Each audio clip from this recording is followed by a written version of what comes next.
Hello. Hi there. Good morning, everyone, and welcome to the Morning Exiles podcast. Glad to have you with us this morning. I was bored the other night. Network television was bothering the you-know-what out of me. I didn't want to watch either of the football games they had on. So on Netflix, I watched Good Night and Good Luck, the biopic about Edward R. Murrow. Edward R. Murrow. During was the that Daniel Travanti played him in that? No, it was George Clooney. George Clooney played Fred Friendly. Murrow. David Strayhorn. Oh, he's so good. Yeah, and they had a lot of big. I mean, they had Jeff Bridges was in it, and LSU grad Patricia Clarkson was in it. By the way, it's Strathern. Strathern, thank you. Patricia Clarkson was in it, She's also awesome. and And a New Orleanian. yeah, LSU grad. But it was a really good movie. They did it in black and white, and it was very nice. I thought he Clooney directed that film? Clooney wrote it and directed it, yes, and produced it. And I recommend it. It's quick. It is not very long because it deals only with the McCarthy Murrow dust up. But it was interesting. Also, okay. What do you got? All right. You're going to love this one. In our News Got It Wrong, both of these have to do with supers. The graphics that go on the bottom of the screen. That Superimposed. Yes, that they put all kinds of beautiful colors so you can see their ignorance. Both of these came from a local station. Here's the one that is the less egregious.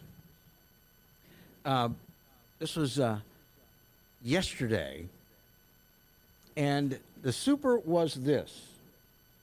Opioid crisis takes a stab at economy. Opioid crisis takes a stab at economy. Yeah, you sound like Kreskin a little bit, or Johnny I don't know if Kreskin. the word "a" which should But, be. well, here's the whole thing. What does this mean? Does this mean a bunch of opioid drugs are sitting around saying, hey, let's move into economics? Yeah, should I take that literally or? Yeah, I think that they meant to say is the opioid crisis is damaging the economy. But since they don't know how to speak English there, I thought they meant that the opioid crisis was, kind of going to get into economics and see if they could. well, yeah, you a bunch of pills, OxyContin and Percocet sitting around saying, hey, let's diversify. Let's diversify. Let's get into treatment for pregnancy. We need to diversify our portfolio. Let's see if the chiropractors will use us.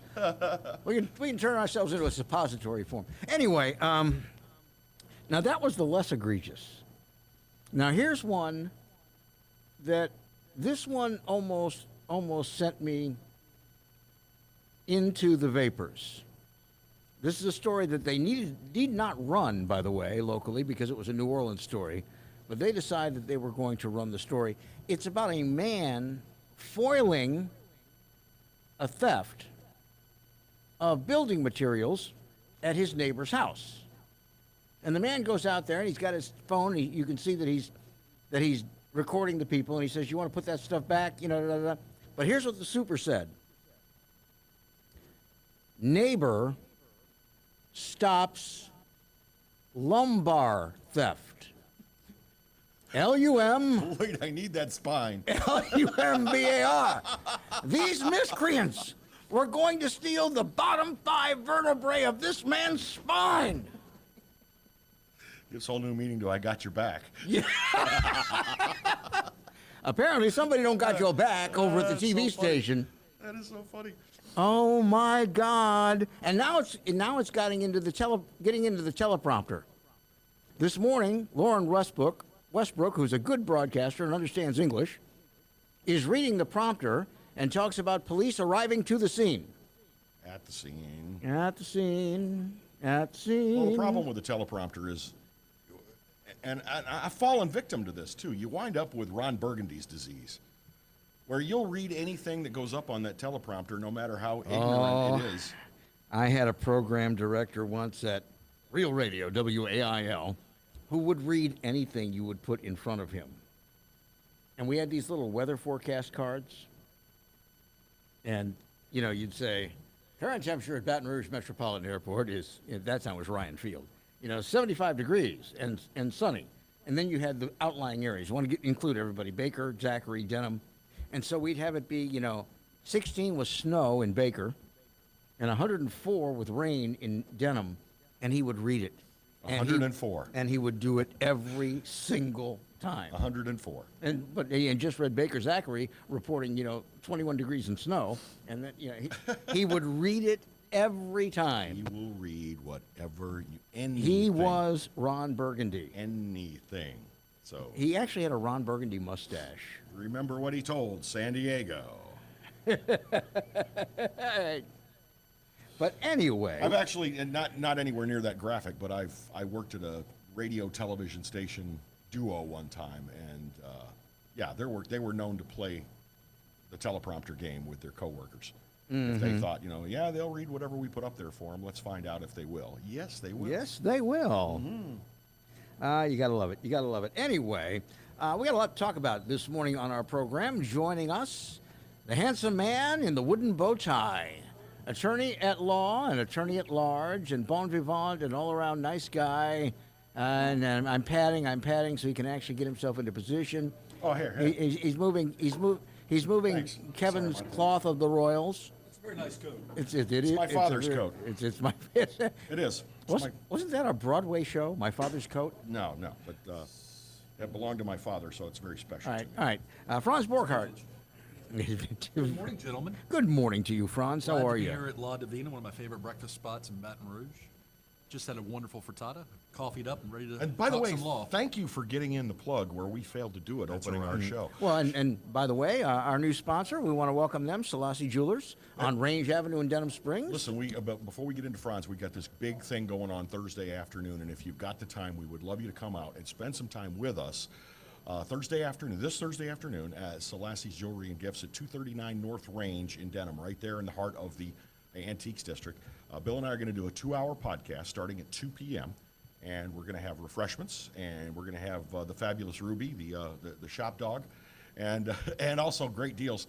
And we're also going to spend some time talking with some of the other merchants there on Range Avenue. So This is them. You can see them on the sign. yep, you can find them at SalassiJewelry.com, or you can also find them on Facebook. Just search Salassi Jewelry.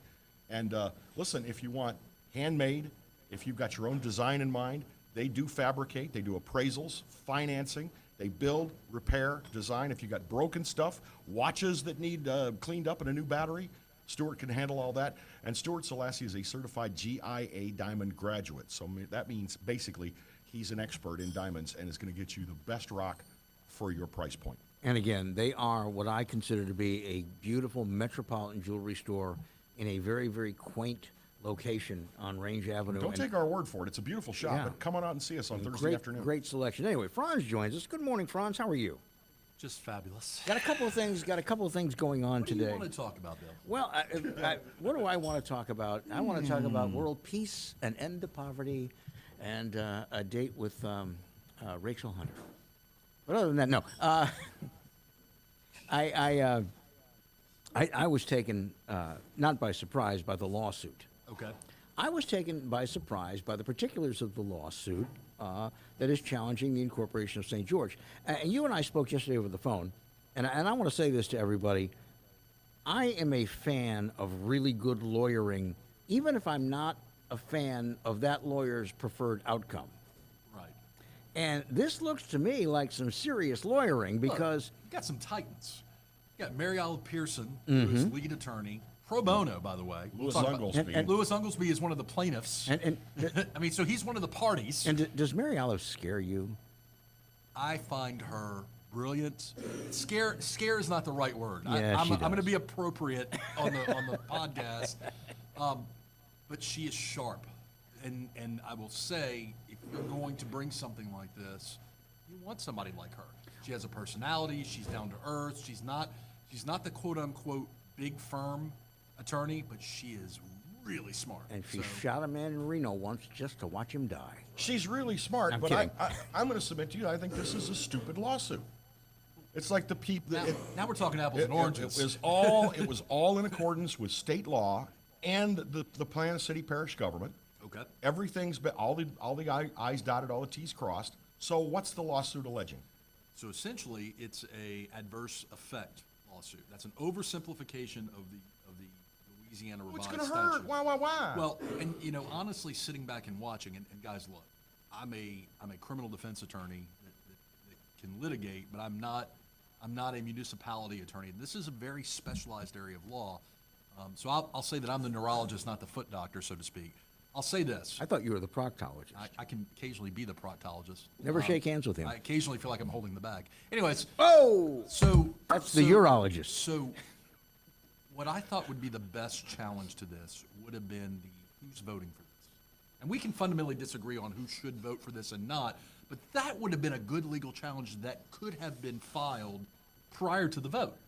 So now what we're dealing with is a mayor that said, I'm not taking any sides. I'm the mayor of all of you. I love you. And after the vote came. But I'm suing these guys. Yes. After the vote came, she said, well, now we have to be together, and now I'm suing you. I think and I talked to Bill about this, I think the reason she's suing, there's no legal tactical advantage. I think the reason she's suing in her capacity as mayor is because I don't think she has the council members' votes, the number of heads, so to speak, to sue. Well, as a one would council. hope that she took a head count before this move. Well, no, here's the whole thing. If you read the lawsuit and the analysis of it, which made me very sleepy, but here's the cogent point here. Mayor Broome is using a very small provision of the plan of government, not the state constitution, that allows an office holder as an individual who believes that they are adversely affected to bring suit. In other words, a separate branch of government, the executive branch, and that executive person, Mayor Broome, are filing the lawsuit. And as you remember, Mary Olive Pearson has been very clear for 2 years. The lawsuit's already in the desk drawer, ready to go. So I have questions. So, but the bottom line is, she would have never gotten a council vote to sue on behalf of East Baton Rouge Parish. So therefore, she is suing as an individual. Not using taxpayers' money. Not using taxpayers' money. Private contributions, so to Right. speak. Private contributions. So if one were so inclined, one could do a public records request and ask, through the public records request, because she's still mayor. Some of that's already been published, I think. I don't know. I don't know who's contributed to that or not. But notwithstanding that, can she use outside private money to fund such a lawsuit? Can she do that? I don't know the answer to that. And look, it's important to remember the landscape of how we got here. Well, it's like, can TAF pay a coach, $4 million over their state salary? Certainly you can. It's private money. So look, and I'll preface what I'm about to say with, I was not initially, and still today, I'm not excited about St. George. But that being said, how did we get here? A group of people wanted a new school board or district, and they said, hey, we want to start our own school system, and they were told, no, you can't do that unless you start a city. One of the people who told him that was the woman who's now the mayor. And so they go out and they try to start a city, and they don't succeed at first, and then they succeed. And now the same people are doing what? They're suing them. Mm-hmm. So, are we ultimately delaying what will be the proverbial inevitable? I mean, what is different about this than Central? What is different about, I just don't. Thank you. I don't know that legally, I think legally you do it, but I don't know what the end game is here. See, I don't know that they're trying to do anything other than delay. Well, of course they are. They're not. Maybe they're not trying to necessarily win something solid. They're just trying to make it inconvenient. There are a number of scenarios here. And Franz, you're an attorney. You handle some cases that can be real rugged, and you look at the clock and you say, I need more time. Right. So you can file motions. You can put paperwork into the court that will actually give you a little more time. Well, I never file frivolous things. No, I'm not saying that. Right. I will maximize my gallery of weapons. If you have an exculpatory witness that you can't lay your hands on, you're going to file something with the court that says, Your Honor, I need 5 more days. So one of the scenarios here is that Mayor Broome, because this can take a very long time, is buying some time, and she can maybe go back to her old friends in the legislature, those who are still there, and say, all right, let's roll this over. Let's go back around, and let's see if we can't find a way to give this area their own ISD before all hell breaks loose. She could be buying some time. Well, the leverage she has is that time you're speaking of could be years. That's what I'm saying. Could take It a could very be long a time. very, very long time. And sometimes time and money are excellent negotiating tools. Well, and money is the other reason to buy some time. You know, in the 10 days before the election, they started talking about the big budget hole that they were going to have inside the city of Baton Rouge because of the disproportionate amount of tax dollars spent out in St. George. Well, they knew this a very long time. They waited way too long to try to make peace or to make it public. So now maybe they need to buy time to try to reprioritize their budget. So there are all That kinds. had occurred to me, yeah. There are all kinds of reasons. I don't see any court in this country overturning a freely held election that basically checked all the boxes to get to the ballot box simply because an elected official says, I feel like my position is going to be adversely affected. I don't see that happening. So I think the problem is your state law says one thing, and then what does the governing documents of the city say? What do they say about who can bring this, how they can bring But it? this is out of the city's hands. Now it is. I mean, arguably, again, I'll circle back. I think the best suit or legal challenge would have been who was voting. And again, we may disagree on who should get to vote on this. Explain. All right, so to me, the better legal assault would have been the parish as a whole should vote on this. Why? When the state constitution says... I'm not saying I agree with it. That is the better legal argument that you file before. But to me, that legal argument would run right up against the state constitution that Might says have been. only the citizens in the affected area. Then you get to litigate the question of what the affected area No, is. you don't even talk about effect. Because if we voted based on effect, Yeah. then we would have to hang up Mississippi What do you... every time that they take an oil production facility out of Louisiana for a tax break. So this state statute, what's the language in there? It's affected. Well, like- which can be a very nebulous... By the way, guys, that's nebulous, right? Well, like everything in our state constitution, Well, it's poorly the written area by a that- bunch of drunks. The area that would be incorporated. I think there's some good case law out of Central as to what the court said when Central had its issues. I think that's going to be kind of, unless there's a new argument posed, I don't see how we get around that. Many of us, whether we're for St. George, and look, again, I wasn't a big proponent of it. Many of us are just kind of tired of this. Now, the political blessing of this is she argues, well, we're not spending taxpayer money. Of course, are those lawyers who have contracts or doing work for the parish, are they also doing that Yeah, I'd work like to on know the what same- kind of Yeah, taxpayer money yeah. they're making. Yeah, so I don't know, guys. And Well- I think it's not going to. I think your gut is right, though. I think this is ultimately a delay mechanism. What it smacks of to me, Franz, is that we don't learn from the past, so we repeat the mistakes. One of the things, you know, and people are going to make a big issue out of this. You've said it 4 times. Kevin has said it twice about no taxpayer money is being spent for this lawsuit. Now, here's what Bill's brain says.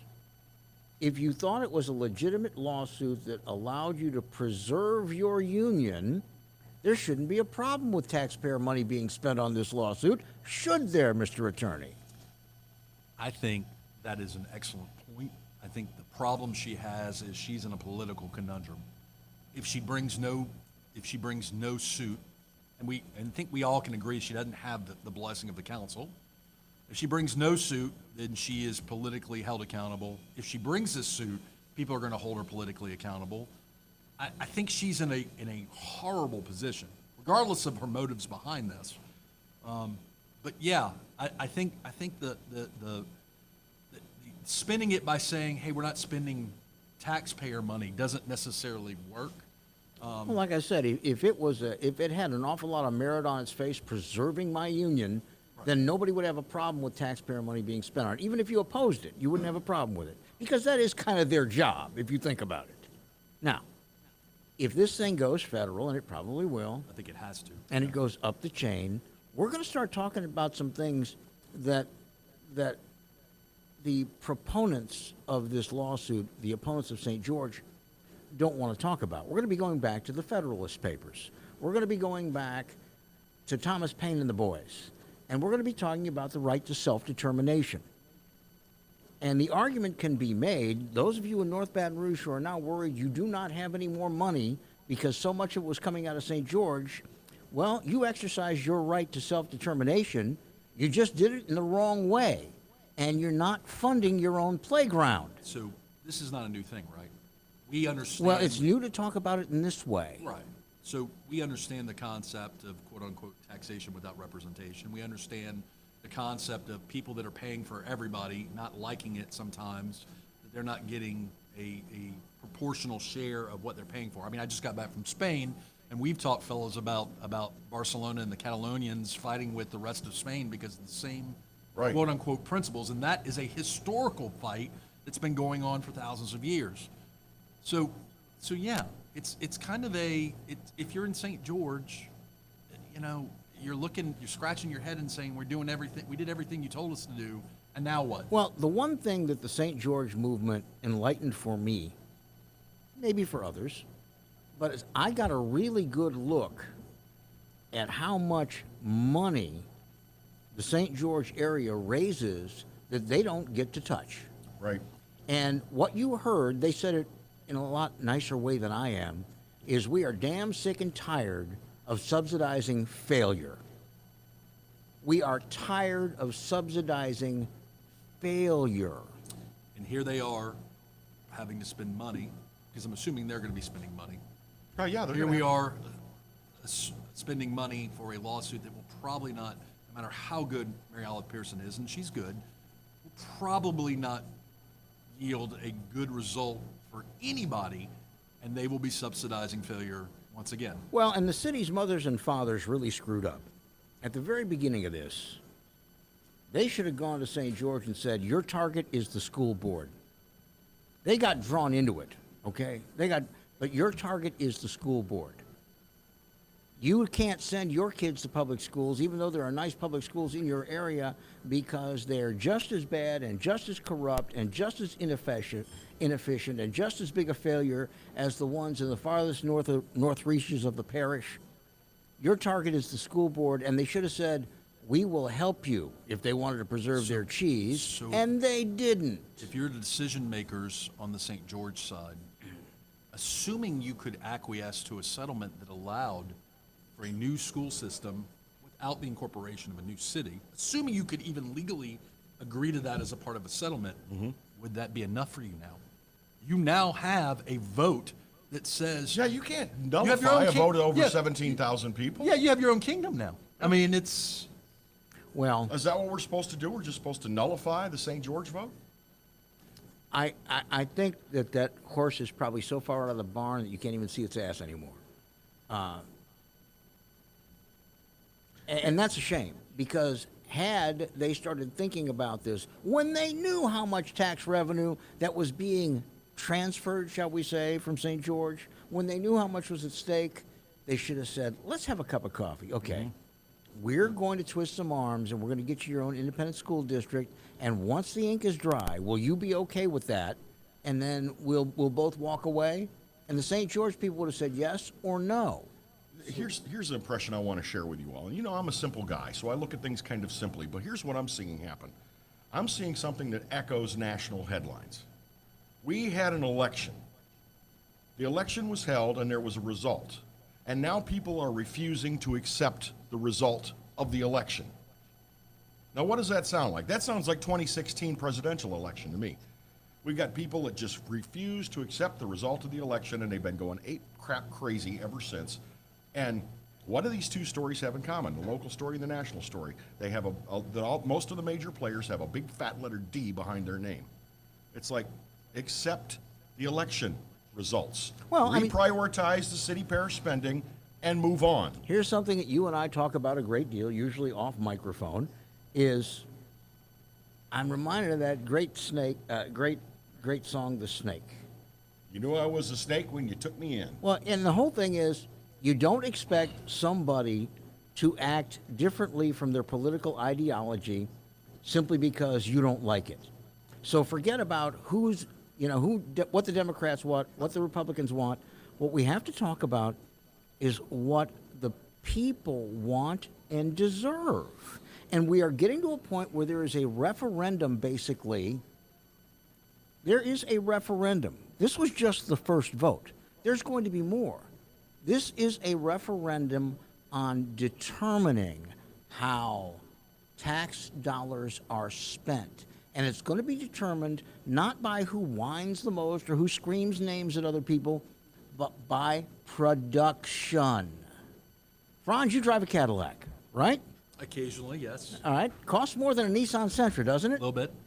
So if you'd gone in to the Cadillac dealership with Nissan Sentra money, in a big roll in your pocket and said, I want that Cadillac, what would they have told you? We're going to check your financing and see if you can afford it. But probably no. I wouldn't have been able to buy it. Well, And not everybody deserves to drive.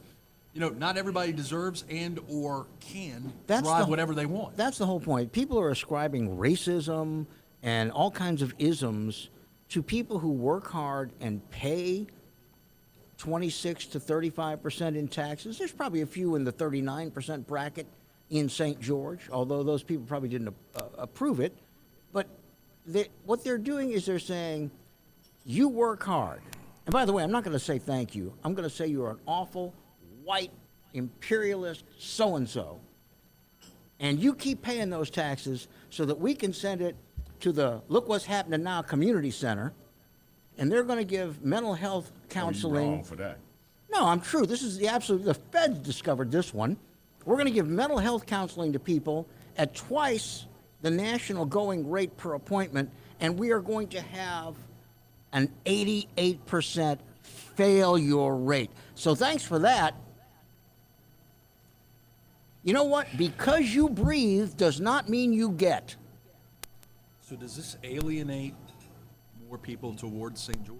No. Does this change nothing other than the people that are Doesn't change a damn thing. Okay. This is an opportunity for lawyers to maybe learn some new steps in their chosen craft, and perhaps make some new friends in the system up and down the chain. So it's not Shakespearean, but oftentimes the only winners are the lawyers. It's somewhat Machiavellian. Yes. Wasn't it Shakespeare said first kill all the lawyers? Yeah, but he was talking about a coup. By the way, so this is something that I'd like to get to, if you don't mind changing the subject a little bit. you got me for another 10 minutes, fellas. You've been a little vocal on this.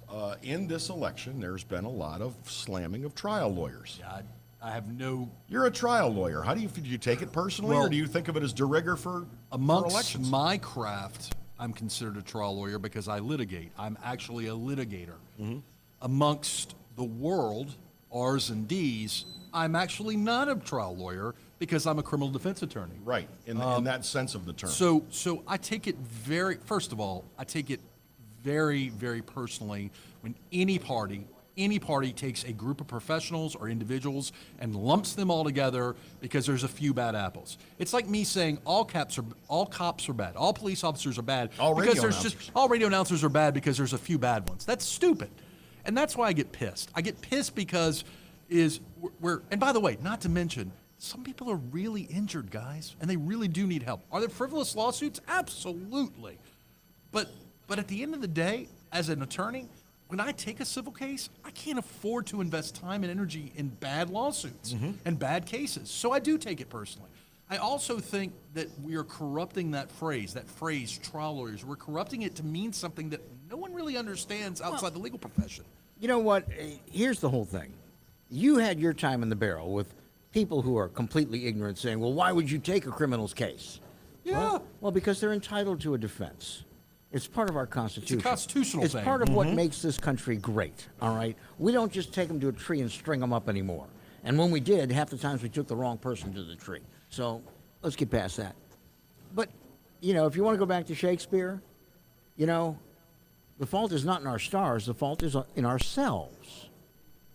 When you look at all the frivolous, call an attorney because I slipped and fell at the Circle K, and he's going to make 3 phone calls and get me $5,000 or $2,000 or whatever, that's the problem, is that we have allowed this for expedience sake. And the insurance companies say, well, doesn't make any difference to me. I'm just going to pass it on to my policyholders. This is not a problem of one particular profession. Right. This is a problem of a system that has gone completely off the rails.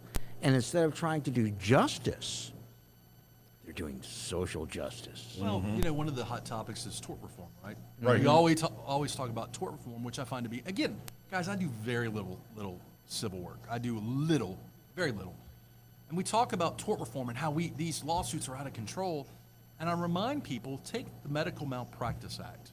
If you are injured or wronged by a doctor, there's a cap, right? $500,000 cap. But that cap is a remnant of decades and decades ago legislation and has never been raised for inflation. So that cap represents something that was made a long time ago. And so do we really need tort reform across the board, or do we need to look at some of the things we're doing and say, well, we're going to do a cap, but we're going to allow for a certain inflationary raising to compensate over time? I don't know. But I will tell you this, guys. It becomes very, very, very nauseous when I hear someone throwing that phrase trial lawyer around, not really knowing what it means. Well, Not really knowing what it means, and let's talk about the economics of the situation. Right now, aside from their legal practices, they are a major support of the advertising industry as we know it. If you said you all can't advertise anymore, Lamar Corporation would be in a world of hurt across the South. Every local TV station would be layoffs. in a world of hurt. Radio stations, print media, television stations, Cats- they'd all have to lay people Cats off. would have nobody advertising on their buses, which is a big source of their operating revenue. They are an industry that employs one hell of a lot of people, because for every one of those attorneys at a big firm, they've probably got 30 support staff. lots of people are employed by these quote-unquote plaintiffs' firms. Yeah. And look, as much as you want to make them sleazy, greedy, whatever, don't forget about the little guy. Don't forget about the little guy. And yeah, they take contingency fee arrangements because the little guy wouldn't be able to afford to finance their own law firm or their own legal lawsuit. So, guys, look. But, this is pervasive. It's into every profession now. Talk to a primary care doctor, and they will tell you how patients come in to their office after watching network television or reading Elle magazine or one of these, and they tell them what's wrong with them, and they point to the drug that they want the doctor to prescribe. And if the doctor doesn't, they file a complaint. And then, if they do get prescribed it, and it's not effective, they sue the doctor. I wish you could spend an hour at my office listening to me field calls about, hey, this happened to me. Do I have a lawsuit? And I tell people regularly, no, I don't think you have a claim there. Or, no, I don't think that's a viable claim. And look. That's when you lose them, when you use the term viable. Yeah, well, that's big words. But, that's the thing is, again, if you're in a car accident, the system is going to play out the way the system plays out. If you're not injured, you're not going to get a heap of money. And I'm sorry, the commercials that say, he got me $1 million. Well, if you weren't injured, you're not going to get $1 million. That's the reality. Insurance companies, the attorneys for the insurance companies, you're not getting millions of dollars when you're not really injured, okay? There's frivolous lawsuits that get filed in part because we have statutes of limitations that require that. Here's the whole thing, if you want to reform things, don't go after the attorneys. Go after their clients. Make them have to do a little bit of work. Well, Make them have to do a little bit of work. as I've said many times, especially with the personal injury lawyers that advertise and spend thousands, sometimes millions They of spend dollars millions. in the market, that if there weren't a market for what they do, they wouldn't be marketing to it. People want this service. There are people, maybe it's our fault, maybe it's because the lawsuit has become the new lottery. Well, I know we got crappy drivers in this city, but you can't have this many clients showing up at your door every day. There's an irony, gentlemen. When I think of the best civil practicing plaintiff's attorneys in Baton Rouge, the ones I respect, the ones I would refer cases to, the ones I would go to if I were injured, they're not really spending a lot of money on advertising.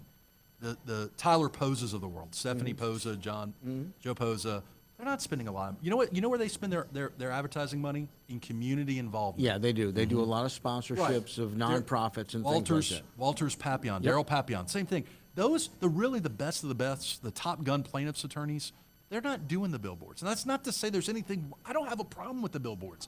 That generates jobs and money. And why are we going to restrict their advertising when we don't restrict Domino's from advertising or Little Caesars and all that? It just doesn't make sense to me. That's not, the eyesore doesn't cause car accidents. That's ridiculous. Well, here's the thing. I mean, I don't know. I knew Gordon McKernan's father well years ago. We were on a couple of boards together. But I do know James and Steve and Chad from Dudley to Bossier. They're guys. They're good Good men. guys. They're all good guys. They're good Extreme attorneys. community involvement. Yeah, they're good guys. They're good attorneys. But what a lot of these firms do is they are taking these cases where there may be harm but not grievous harm, and they're not taking them, a lot of them, to the court system, although they will if necessary, so that, as you said, Ed Walters, Jay Collins, people like that, if it's going to be a 16-month ordeal, they can take those. But they will also be financing them out of their own pockets, by the way. All the x-rays, all the doctor's visits, all the psychological evaluations. So that's the other thing we never talk about. If I take a high-stakes civil case, I'm financially on the hook. Mm-hmm. Not only am I fronting the money, I assume all the risk. And you can't stop. Right. And You're in like fact, you're like a generally- doctor treating a patient. You can't stop. Generally, they settle because both sides look at themselves in the mirror and say, man, I've spent all this money. It's time to resolve this. But look, at the end of the day, guys, when I hear certain politicians who will remain nameless cast stones at others and say how it's a disgrace to their military service and all this stuff, I'm just scratching my head and saying, does that politically even work anymore? Well, and that was an advisor who had their candidate misspeak because West Point does not operate a law school. Right. They operate a military academy. Say West Point shouldn't be turning out trial lawyers. West Point did not turn out a trial lawyer in this case. They turned out an airborne Turned out a ranger. soldier. Yeah. Talk about your big time backfires. And I think as we progress, I think at some point someone's going to say, that political tactic just doesn't work.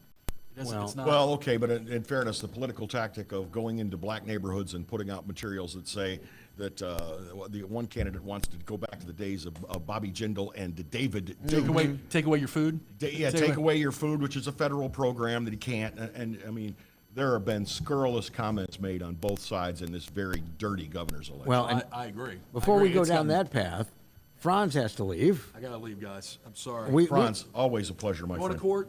We have the Tomplay matter this morning set for motions at the courthouse. I'll try to update you guys afterwards, but I appreciate it. Always good hanging out with you guys and having some good coffee at La Divina. All right, thank you, Franz Borghardt, attorney Yeah, at he law. got him the and- plug, man. He's awesome. Yeah, attorney at law and all around guy. Why don't you talk about our good friends at Salassi Jewelry while we get our next guest? I would love to. Councilman Matt Once Watson again, I want to remind everyone that we are going to be doing a special 2-hour broadcast on Thursday afternoon this week from Salassi starting at 2 p.m. So if you can manage the time or maybe want to knock off early or something, we'd love for you to come on by and see us. Save a bunch of money at Salassi's. Stuart Salassi is a certified GIA diamond graduate. And that means he knows about diamonds. So if you're thinking about popping the question, you need a great-looking engagement ring that is right in your budget range, guys. Stuart is going to hook you up. They buy, sell, trade, design, build, repair. They've got gifts for every occasion. And by the way, with kids in school, you might want to even think about going to Salassi's for the class rings, as if you got a senior this year. Certified red box diamond merchant, and they service all watches. So get yourself by. Salassi's is located at 239 North Range, right there in Denham Springs in the Antiques District. So come on by, see us, especially this Thursday afternoon beginning at 2. Bill and I will be at Salassi's. And there'll be treats. We've Yeah. got refreshments. There's food. Kevin keeps that hip flask. Yep. It'll still be warm when he pours it from him sitting on it. There might be a little backwash, but Yeah, not a bit, lot. Not much, yeah. Anyway, Councilman Matt Watson now joins us. Good morning, Matthew. Good morning, gentlemen. Thank you so much for having me. Anything capture your attention lately? So many different things. So many different things. You know, I was kind of proud to say, yeah, we know this guy. He's a frequent guest because last week when you were making noise about the holes that were dug in people's front yards right before Halloween when kids are going to be out walking in the dark. I thought that was a point well made. So, thank you again so much for having me on the show. This was on Halloween Day, advertised everywhere when trick-or-treating was going to happen, and AT&T, another example of how AT&T doesn't give two hoots about the residents that live here or having good communication. They just with cut the off my people who live service. here. I mean, that 5G cell tower stuff, like, we've got... I just got a text from Verizon saying, tell them to keep it up. All right. Well, I'm not taking any sides on this except for the residents who had these gigantic holes. If you saw the picture of that little girl up to here, I mean, for those of you who might be just listening, it's right up to her freaking chest, this little girl. Well, I mean, here's the whole thing. You can't dig a hole and leave it. This There was stupid. 11 of them dug Yeah. to lay down fiber optic cable to go to one of these now famous 5G cell towers that don't even give you 5G but only 4G. So all these holes are dug. They start Halloween afternoon. I think it's on every calendar, Halloween, and then advertised when the trick-or-treating was going to start. So I get a phone call from an justifiably angry mom of a couple of kids that's going to go trick-or-treating in that neighborhood. Hundreds of kids go out. This is in the Terrace subdivision. Hundreds of kids go out there. And a lot of kids, parents drive them to Terra because it's a safe place to walk around and trick-or-treat. It wasn't going to be so. I got out there, chit-chatted with them. They had no fire in their belly to get it done. But when WAFB showed up, they hurried up pretty quick. Yeah. Well, I mean, it's just I was doing some long overdue tree trimming and things like that in the backyard of our house, and I mean I'm talking about hacking vines, that are the size of a quarter, and trimming tree limbs that need a chainsaw to trim, and I actually had one of those big vertical cutters, that I was using, and an axe. And I laid them up against the garage in a protected area, by the way, but still out of doors. And Karen looked at me and she said, "Are you insane? There's going to be trick-or-treating tonight. If one of those kids picks up that axe thinking it's a prop and hurts themselves, they're going to sue us until we die." And AT&T is digging holes? Yeah. Yeah. Yeah. Yeah. Yeah. What more can be said? It's just. That was a dumb move. Yeah. That was just a plain dumb move. Inconsiderate and dumb move. Have They didn't tell any of the residents have they they were gonna do finally it. filled the holes? They began very quickly filling them Thank that you. night when my friend Lester Dewey from WAFB came out with his camera and started asking questions. So I see you have a sheaf of papers there. Well, no, this is just. I didn't know if Homework you or what? wanted to take a look at that. I'm not going to talk about that because that's Oh! ongoing litigation. But I figured you guys. This might is a wanna copy see of the lawsuit, Bill. I was looking through it. Yes, it's very well written.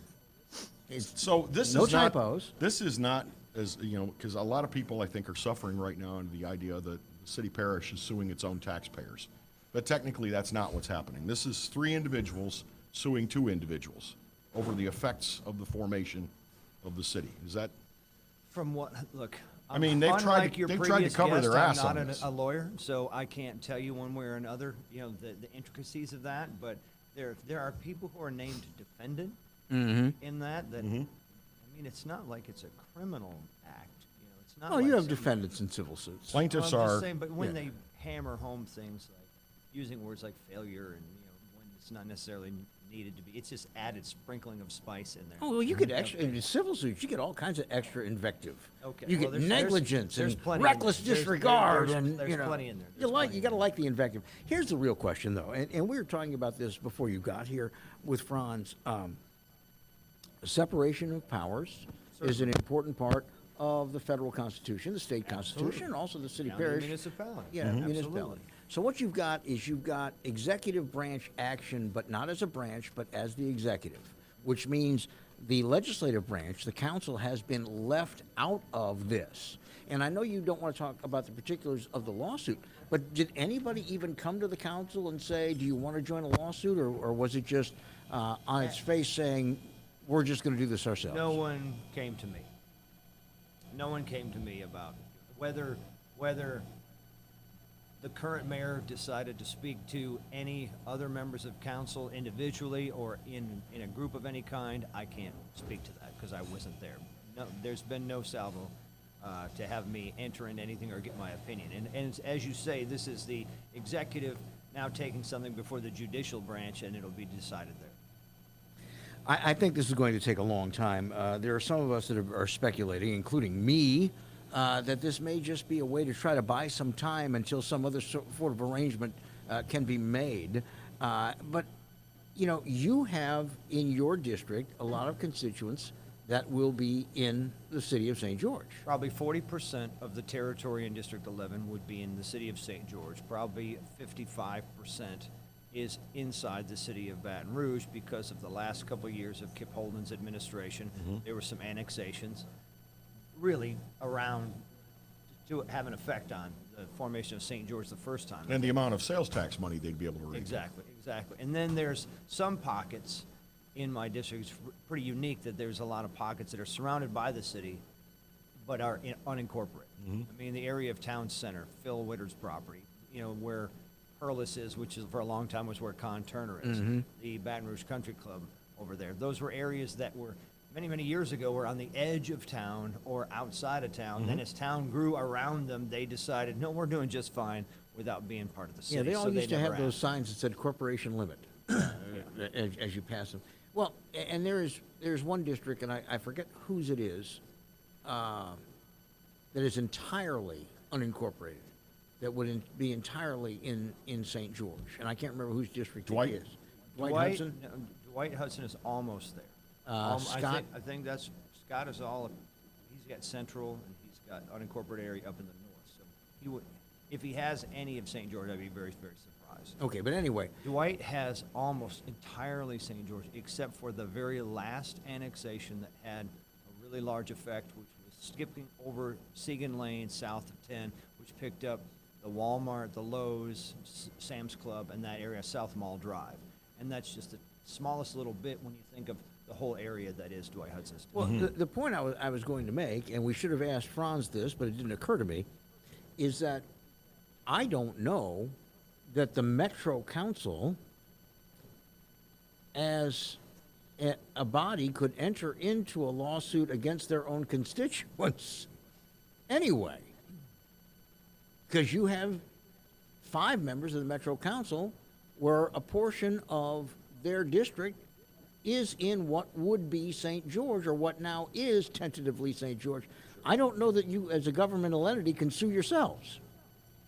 I wouldn't imagine so, and as from what I've seen in there, there's no council members are party to this too. Interesting. I don't know where this is going, and I don't look at it as something that they hope to actually win. I just look at it as a delay tactic. I mean, you're somewhat aware of that. You're aware of what the city fisc looks like. You Yeah, know, you're gonna how look much at- time are they going to need in order to just restructure their finances in order to be able to cover the $40-some-odd million? Well, I'll tell you, since when the administration hired an accountancy firm to crunch the numbers, to come up, they've known, at least made it aware to all of us when they sent out that packet, $48.8 million is what they assumed they would lose in revenue coming out of the area of St. George.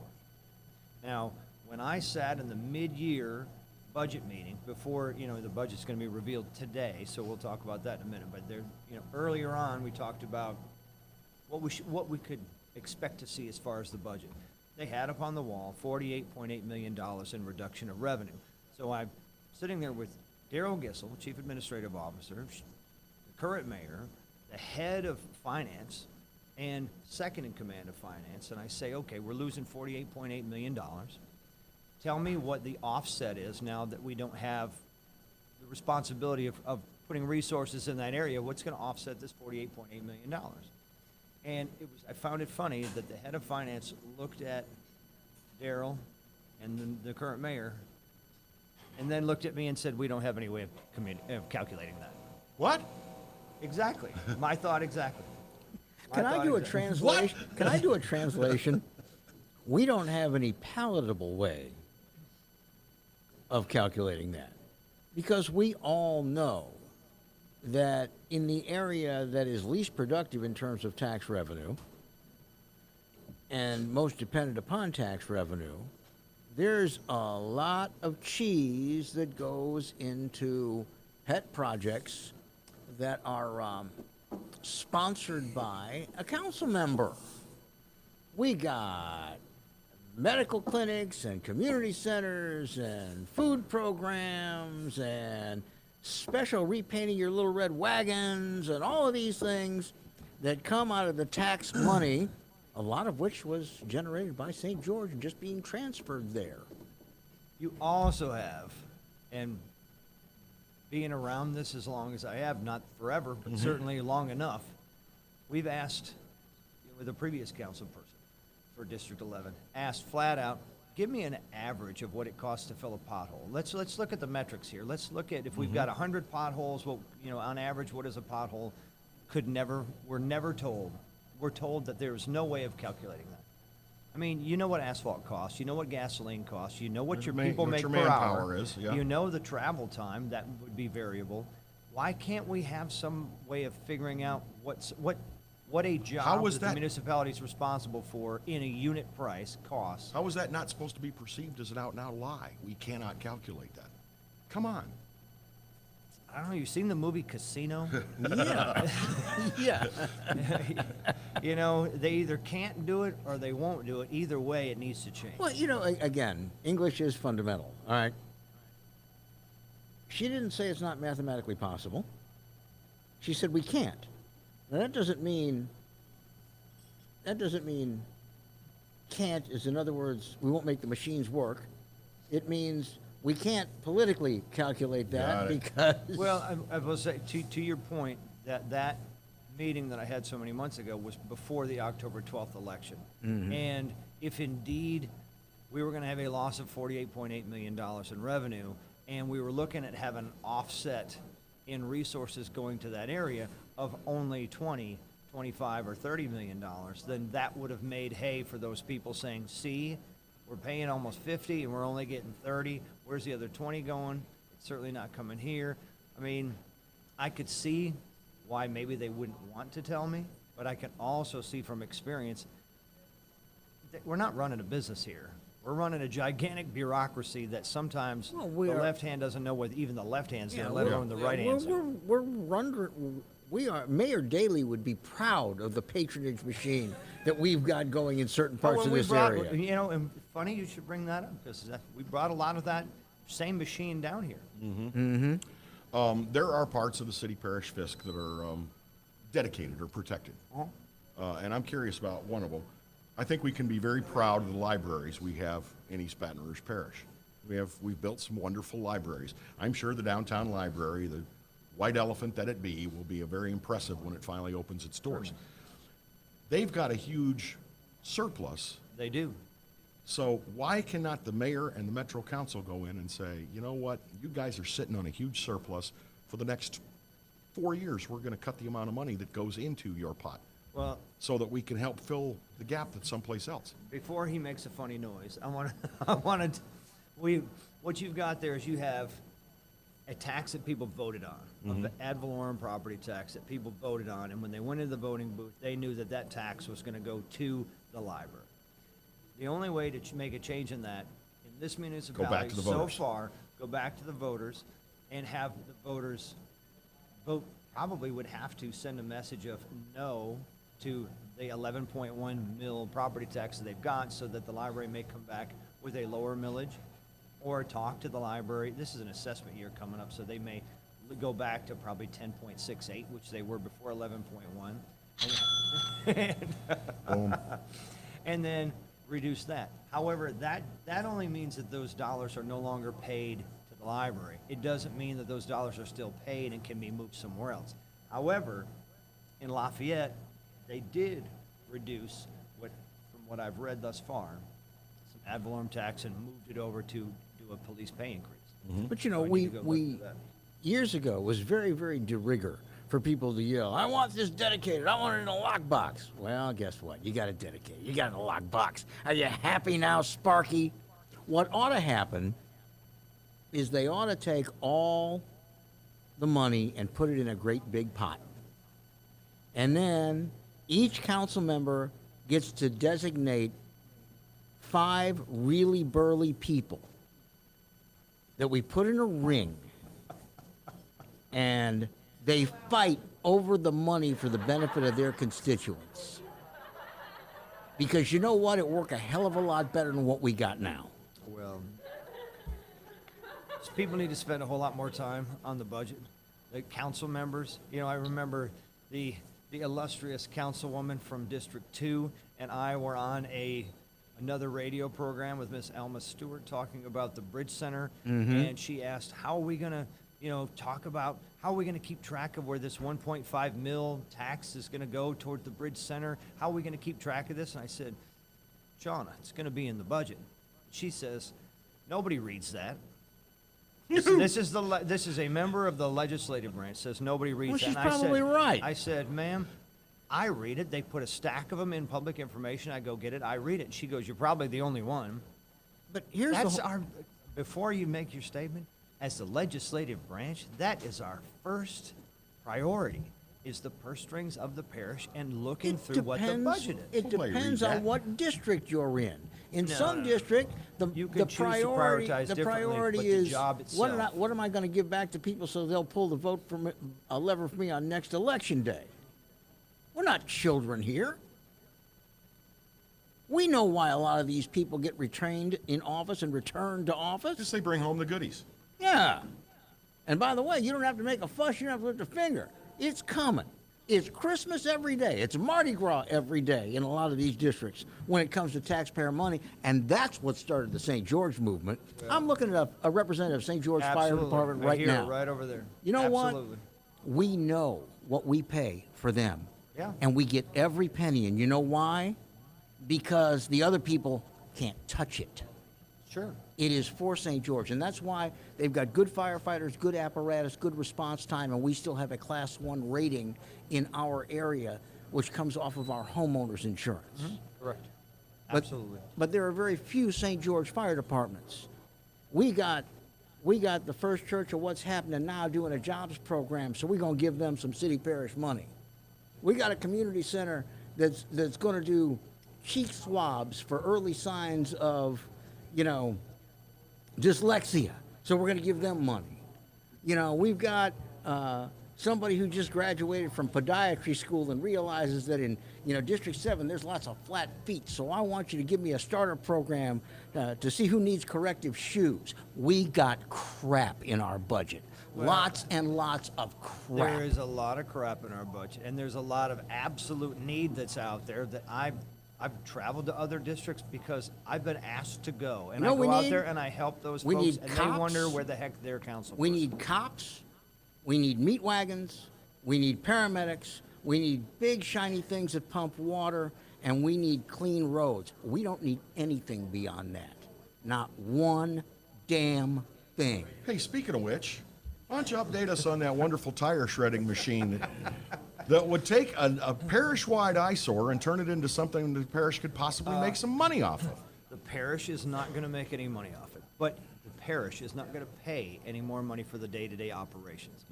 Balm Environmental has agreed, and we voted on a cooperative endeavor agreement between between mosquito abatement and rodent control as a part of the municipality and Balm Environmental, that they will pay for all maintenance on the shredder. They will hire people to run the shredder program to the tune of, to start 14 quality jobs at $45,000 a year that they're paying for those people to run them, those folks that they hire to run that. They are going to pay all the insurance and liability. They are going to catalog and manifest all the tires that come in so it's properly, you know, ready for DEQ in the municipality to know what they're doing with it. God, they're going to handle all permitting, everything to do with DEQ, and all they want out of this is the stuff that gets shredded up and comes out of the shredder, which would end up in the darn landfill anyway. And they can sell it to people who make asphalt or reusable silt fences So around It's construction. the What's the ultimate objection? recycling.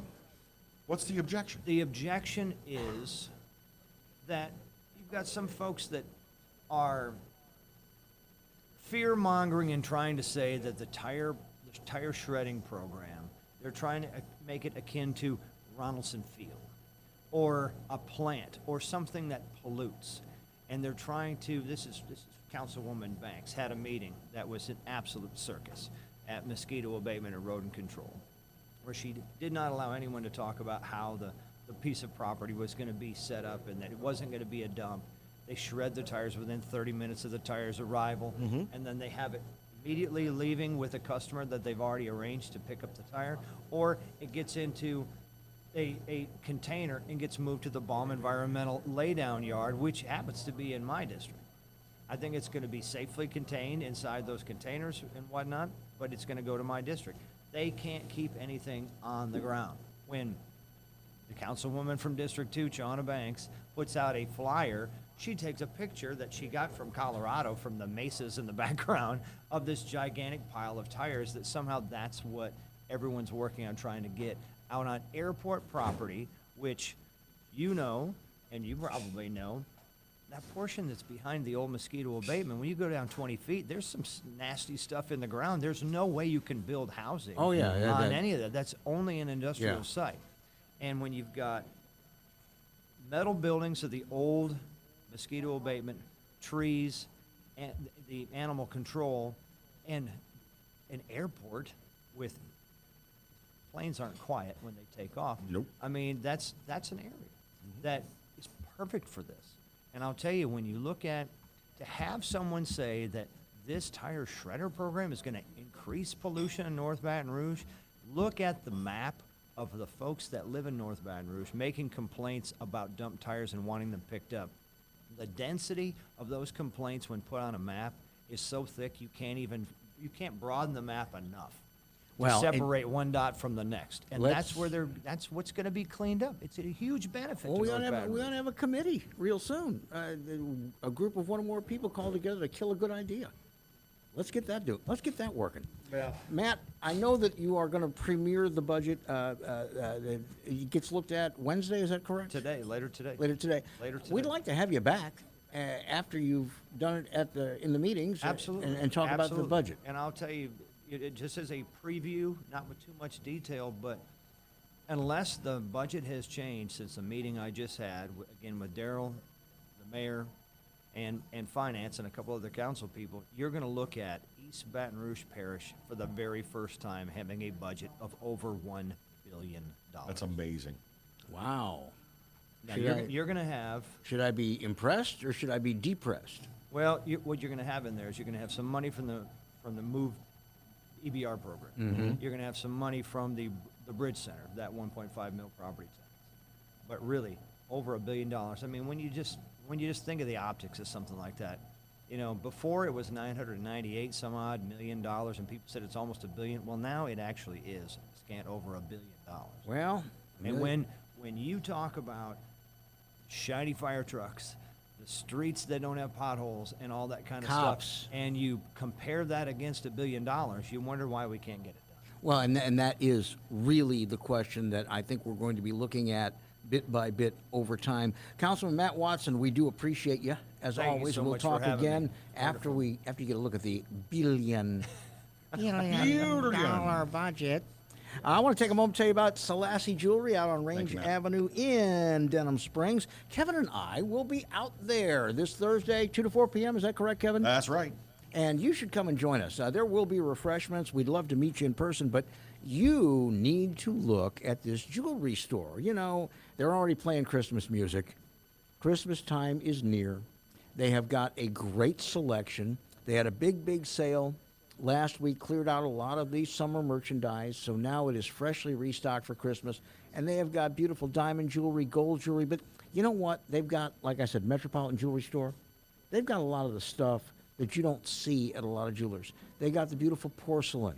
They've got the beautiful crystal. They've got all kinds of mignon fagé. I was just going to mention mignon. The ladies love mignon fagé. I noticed big selection of colored gemstones. So you don't have to wait for us. You can go out today and visit Salassi Jewelry, but do come and see us on Thursday, if you will. We would love to see you there. Stuart Salassi is a certified GIA Diamond graduate, which means he is an expert. They design, they build, they repair. They'll service all your watches, including Timex, Rolex, all the major brands. So I want you to get on by soon. And, you know, I know it's old hackneyed, but mention where you heard about it, because that lets them know that the money they've invested in us is working. So, until we see you at Salassi Jewelry, have a good day. And then on Friday, by the way, the Chief of Police will join us Hey! to talk about the nationwide trend that is spiking upward, unfortunately, of suicide among police officers. We don't have a problem here yet in Baton Rouge that we know, but do we have programs? And what is happening nationally with this? So make sure you are here. Hey, we thank you so much for being with us. Until next time, take care.